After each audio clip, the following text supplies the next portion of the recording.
What is going on, guys? Winner Kills here, and welcome back to a brand new Locals feature match. Here we are in round 1 for my Locals this past Saturday. We've got me on the left piloting Marincess, and my good friend Partho on the right playing Beetrooper. You guys might have seen him on the DB Grinder a couple times playing Drytron or Beetrooper. So if you want to see him play other decks or play more Beetrooper, check him out there. I believe he's also been on a channel called the Dueling Archives.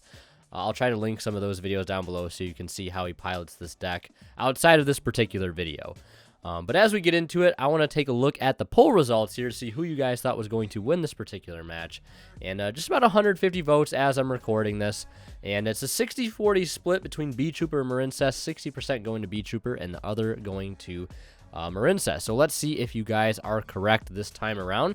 As you can see, I get started with the Magician's Souls, sending a copy of the Iris Sword Soul from the deck to the graveyard, because that happens to be a target for Magician's Souls. So I was playing Medium of the Ice Barrier, but have decided to switch over to Iris since it can act as a hand trap, and it has some synergy since I do play Effect Veiler and cards like Wave, which do make the card live.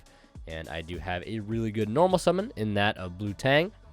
We'll activate its effects to go ahead and send one Marincess monster from the deck to the grave, except itself. And I'm going to go ahead and send the Seahorse, which we are still on the hunt for Starlights, but that hunt may be coming to a close very, very soon. And now we're going to go ahead and link off that Blue Tang into a copy of Marincess Blue Slug. And my Chainlinks here, I believe, were Chainlink 1 Slug, Chainlink 2 Tang. Activating Slug's effect to target one Marincess monster in my grave and add it back to my hand. And then Blue Tang reveals the top 3, and I can take one Marincess card I find there, and I take a copy of Wave. And which is basically like Imperm on like Omega steroids for those that don't know. If I control Marincess Link 1, I can just basically, it's basically like Breakthrough skill. And then if I control a Link 2 or higher Marincess monster, I can, when it resolves, it makes all monsters I currently control unaffected by card effects. And if I have a Link 3, I can activate it from my hand. And it's not a once per turn either, so you can see how a card like that can be pretty good, especially when your Link monsters like Anemone and Marbled Rock can actually add the card back to your hand from the grave to reuse. But then you see me summon the Seahorse, the zone that Slug points to, link it for Sea Angel, activate Sea Angel effect to add a Marincess spell, aka Battle Ocean, since it's, well, the only Marincess spell in the archetype, which I guess is fine, having a Terraforming in the extra deck. And from here, I did not get lucky enough to open a Water Extender or to draw the Seahorse with the Blue Tang or the Mandarin with the Blue Tang. Otherwise, I would have had access to full unaffected combo. But we're taking the alternate route here, going for Splash Mage, which will still allow us to climb into our Link 4, bringing back the Seahorse, going into Anemone, activating the field spell here. I do it preemptively here. Like, you don't have to use the field spell every time, but it kind of helps if you get interrupted, so that way you can at least end on a bigger Link monster than you would without using the field spell as a equip effect. I just do it here so I can use Magician's Souls to draw 2 and make it so my Bubble Reef has the most attack it can possibly have. And yes, Magician's Souls can send off the equipped Marincess monster because they are treated as spells, so that's where that synergy comes in. And even if, like, the field spell isn't optimal, I can, or I don't get the equips out for whatever reason, I can just use Magician's Souls, send off the field spell, or maybe one other Signet Mining or 1-for-1, and that I don't need in my hand to draw cards that way, which is really, really nice. Or if I have to go second and I draw Waves, they're basically just free discard fodder. So we're going to link into Bubble Reef, we're going to equip it with 2, and set a Forbidden Dress, which I am playing in the meantime, I think, until Crossout Designator goes live, because, like, I think Forbidden Dress plays a very important role in Marincess by protecting your normal summons, because that is the most fragile part of the entire deck, is your normal summon. If they clear your normal summon, you do not have a follow-up unless you hard draw something like Monster Reborn, which I am playing, or you have the good extender in that of 1-for-1. And drawing those 2 1-ofs is not something I want to bank on, so if I can play a 3-of like Forbidden Dress to help, let those normal summons stick to the field, I think it's definitely warranted. So standby phase, I banish a water from my grave to draw, triggers Bubble Reef effect to go ahead and gain 600 attack until the end of the turn for each time a monster is banished face up.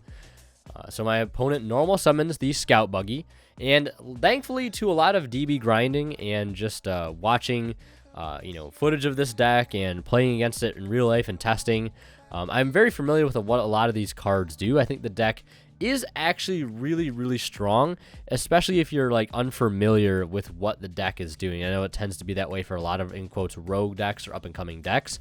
But luckily I have some experience on what to hit against the specific deck. Scout Buggy is a really, really good card on the normal summon. Basically just summons out another copy of itself, can go right and do a link too, but he does have the extender in that of Twin Bow the Attacker, which I actually also know what it does because I've played that card in Speedroid before. He goes for the Armor Horn, and I do hit it with the Wave because if that resolves, he gets an additional normal summon, which I do not want him to have. And also, all monsters I currently control are unaffected by card effects. Not that it matters, because you can still run over the Magician's Souls, which you definitely can't leave on field, or you're basically letting me resolve a Pot of Greed next turn. And, you know, thankfully he's not able to do much after that. I draw for turn, standby phase Bubble Reef, banish another water, draw again, gain 6.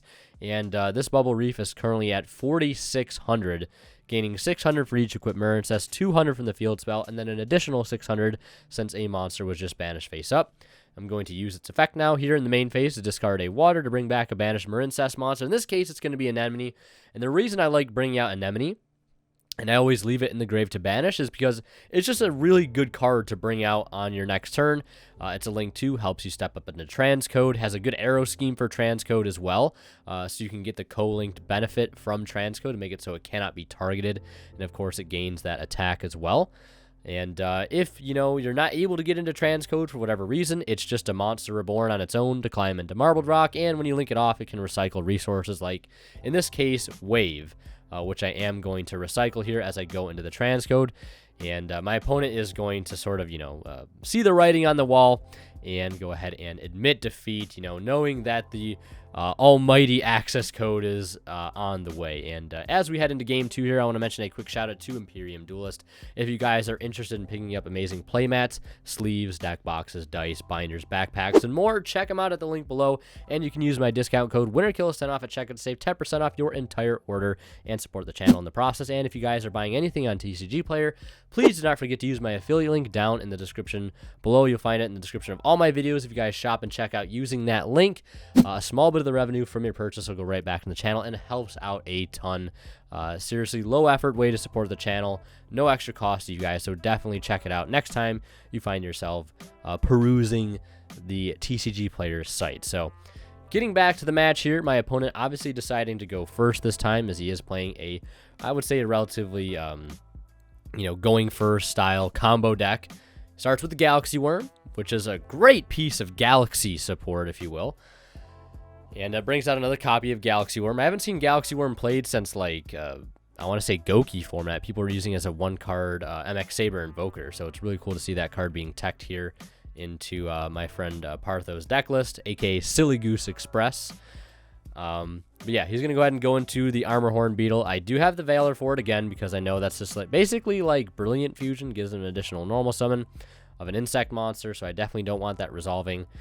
He's going to go ahead and summon the Aztecapede by banishing Galaxy Worm to summon it to the board as just an extender.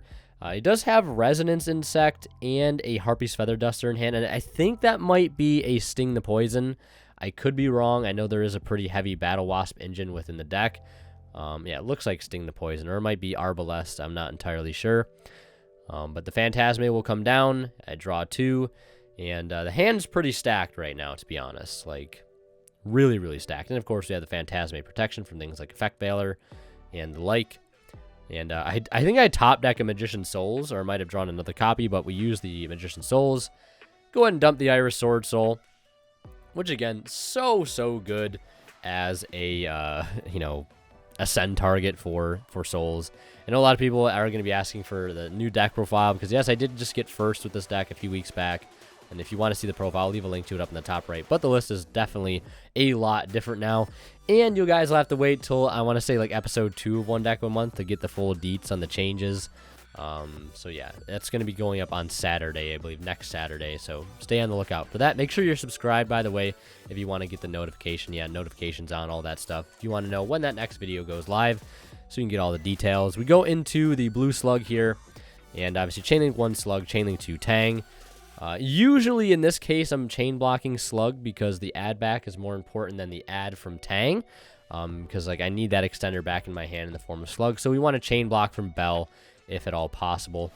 So we get the Seahorse to hand, summon it, and it is not an activated effect, just a summoning condition, kind of like all the Crusadia monsters.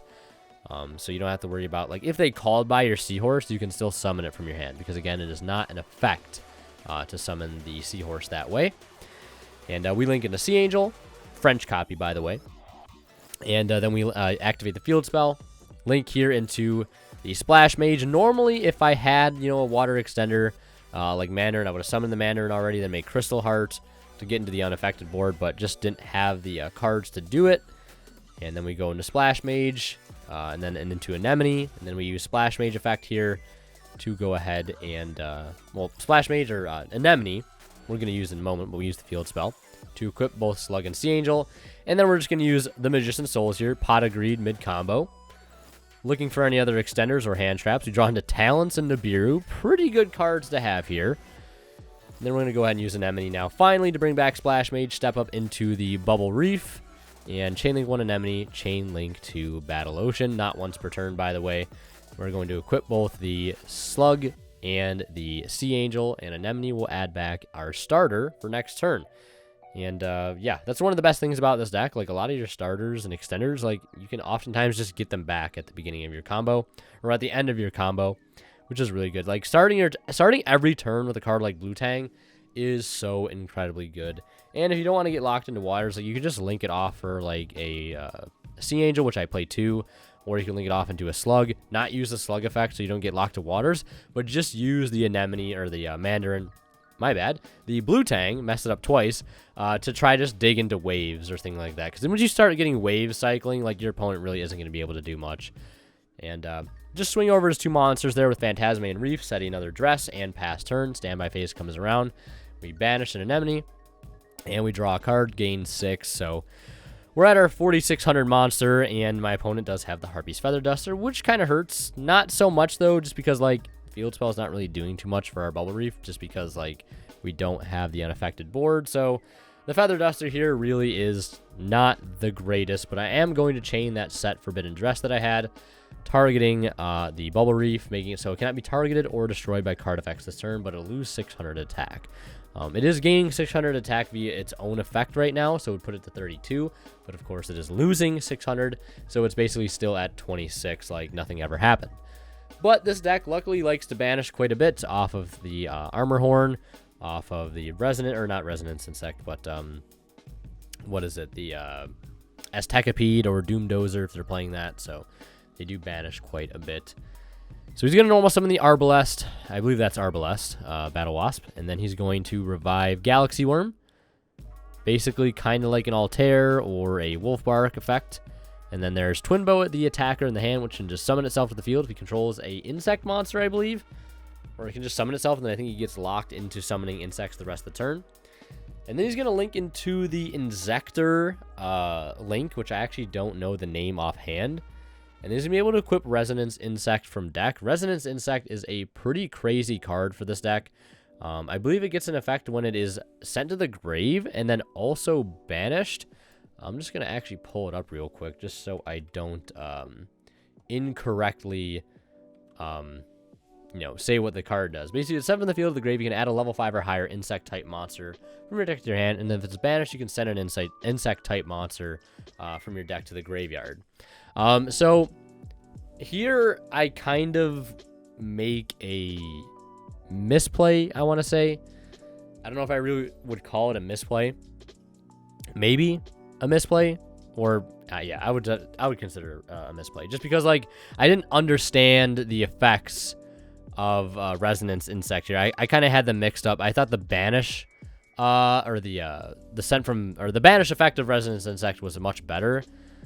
But it really wasn't. The effect that I was worried about, I should have been worried about stopping, was the effect that Resonance Insect gets when it's sent to the graveyard, which can search a level 5 or higher insect, which either gets you the Sting Lancer, Doomdozer, or in this case that I'm really fearing is getting the Sticky String Kaiju, because that is an insect. And if there's one thing Marincess has a hard time against, it's, cards that tribute like that, like Kaijus, or that stupid Link 5 Underworld Goddess that exists for some reason. Card's pretty interesting. And it's always like that card nobody ever expects. Maybe it's just me. Like, that card is insane. That card is insane. And I hate it, especially because I'm playing like Towers Turbo and getting it like super polyed basically when I least expect it is not fun. But either way, my opponent is now going to link off his Insector Link and the Armor Horn into the Atlas, which is going to activate its effect to go ahead and tribute off an insect to add a Beetrooper monster from the deck to the hand. And then I believe on a new chain, he will get the Resonance Insect effect. And yeah, I mean, hindsight's 2020. I definitely should have saved the Ash for the oncoming Resonance Insect effect, because, you know, that is going to be the thing that allows him to search like one of the only outs that he has to my Bubble Reef currently, which is the Sticky String Kaiju. So he's going to go ahead and add the Sting Lancer, and then he'll summon the Sting Lancer. Well, it's going to summon the Beetrooper monster from the deck. So new Chain Link, I think he's going Chain Link 1 Sting Lancer, Chain Link 2 Resonance Insect, so he didn't even chain block the Resonance, so I still would have been able to Ash there, but again, hindsight is 2020, so he's going to add the Beetrooper Counter Trap, and then, of course, Comungus, which is going to instantly out my board. So yeah, Beetrooper, Fly, and Sting. When your opponent activates a monster effect while you control a Beetrooper monster, negate the activation, and if you do, destroy it during your end phase if this card is in your graveyard and you control an insect monster with 3,000 or more attack. You can banish one insect monster from your graveyard, set this card. So pretty nice reoccurring counter trap monster. And right here, I do have Nibiru in hand, and he is definitely over the 5 summon limit. So, you know, even if he does Kaiju my Bubble Reef, it's really no big deal for me, because, I mean, I'm going to end up tributing everything away anyways, so I'll let him just use the card in hand at this point. No worries there, and I think he's going to now attempt to enter the battle phase, where before he leaves main phase 1, I am going to go ahead and use Nibiru, and it is going to be a very, very large Nibiru token. You know, you got the Comungus, you got the Sting Lancer, you got the Phantasme, you've got his Link 3, which is, I think at 3,000, or yeah, his Link 3, which is at 3,000, or Link 4, it's Link 4, at 3,000 attack. So obviously summon the token in defense, and he's going to go ahead and pass turn there, where I think I draw a 1-for-1 for turn, which is really, really solid. I got a Seahorse in the grave, so that can act as an extender, and I can also now go ahead and get Mandarin out of the deck. I can, of course, normal summon the Tang to do that, or I could use the 1-for-1 in my hand, try to bait an Ash, even though, you know, technically he doesn't have any cards in his hand, but if he did, that would be a smart play, because I do have the talents to kind of back it up. But now that I know he has no cards in hand, and I know his counter trap is not live, because I know he needs to control a Beetrooper to activate the counter trap, we're basically just free to play here. We don't really have much to worry about. So it's just a matter of figuring out how I can sort of go for a game here. So we're using the 1-for-1. We're discarding Tang. I was looking at possibly getting Mandarin, but again, I have the a Tang in hand, so there's really no need to summon one when the blue Tang normal summon can get it anyways. Or, you know, I don't even have to normal summon the blue Tang, because technically if I establish a Link 1, I can use the Seahorse engraved to summon the Tang from my hand. So we're going to use the effective Skipper to reveal Link, to basically copy name type attribute when we link for it, or link with it. We're going to go into Slug. No Slug effect, because again, I'm trying not to lock myself into water monsters. Similar concept to with Earth Machine, where you don't really want to resolve Brutal Dozer on your turn 3. That allows you to access more of your better Link monsters.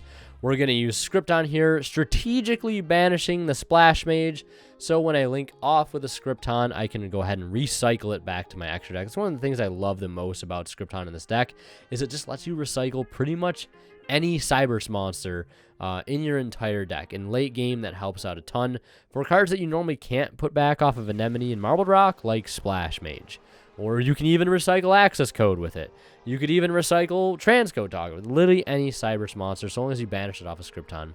Really, really clutch. So we're gonna link into the Transcode, and just as you guys, or as I was saying, I recycle the Splash Mage with the Scripton, and I think you guys can see what I'm trying to set up here. Access Code plus the Nibiru is definitely going to be gained. That's 8,300 damage, and the Access Code is going to make easy work of the Nibiru token. So there it is, the one and only. and we're going to target the transcode engrave. And I believe my opponent was looking for a translation on the Sea Angel there, because a lot of the cards I've been getting for the deck are now in foreign. And just a PSA, if anybody has any foreign, Marincess cards or other like cards like transcode, mainly looking for like blue slugs at the moment, and mandarins. If anybody has those in foreign, let me know. Hit me up on Discord. But yeah, that's basically going to be game right there. Marincess taking it 2-0. And yeah, thank you guys so much for watching. If you want to see more of my content, click on one of the videos popping up at the bottom of the screen right now. And last but not least, a special shout out goes to our Divine Level channel members, and they are Cadillacs84, Pony Stark, Keith Sidgers, Daryl Bass, and Tweeter0226. Thank you guys so much for your extremely generous support of the channel.